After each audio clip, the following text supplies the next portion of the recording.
Hey, Michael Montero coming to you from my roof.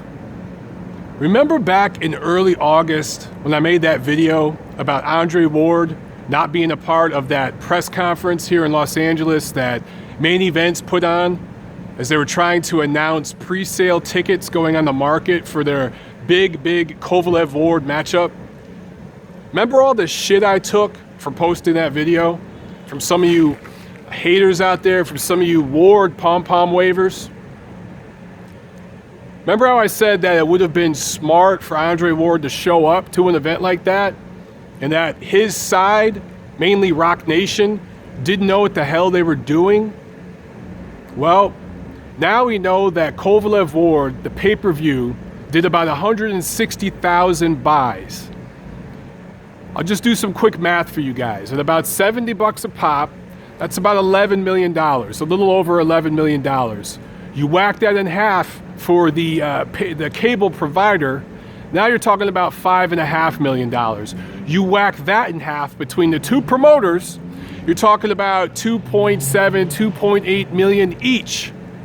Now, you look at Main Events, they're gonna pay Kovalev $2 million, as I understand it, plus some of the foreign TV money.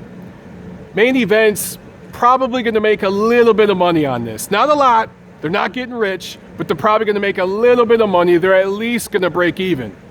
You look at Rock Nation, with their guaranteed $5 million purse for Andre Ward, it's safe to say they're taking a fucking bath on this fight. So again, going back to that video, early August, where a lot of you guys just said I was an Andre Ward hater, that I was pulling shit out of thin air. Where are you now? Remember when tickets finally did go on sale in September, when Rock Nation put out a little press release that 9,000 cheap seats had been sold? And I remember I told all you guys that that was absolute bullshit. Because it was absolute bullshit. It wasn't true. It was a flat out lie. Well, the week of the fight, there were $55 seats still available. I tweeted out pictures from Ticketmaster.com showing $55 seats being still available. That 9,000 cheap ticket sellout thing, just a flat out lie. Where are you, haters? Where you at? They announced 13,000 in the arena that night. I'm telling you right now, it was probably closer to 10,000. Entire sections in the upper deck were blocked off with like a black curtain, just completely blocked off. There was maybe 10,000 in there in the T-Mobile Arena on November 19th to see Kovalev-Ward, and a lot of those, can't say how many, but a lot of them were comps and discounts. What makes me say this? Well, I've been told that by multiple people who got comp tickets.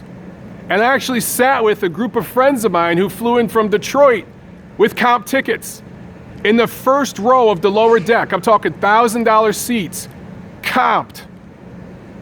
And we were in that first row, in that lower bowl, and it never filled up. It was empty for the whole card. Even in the main event, it was still half empty, probably more than half empty.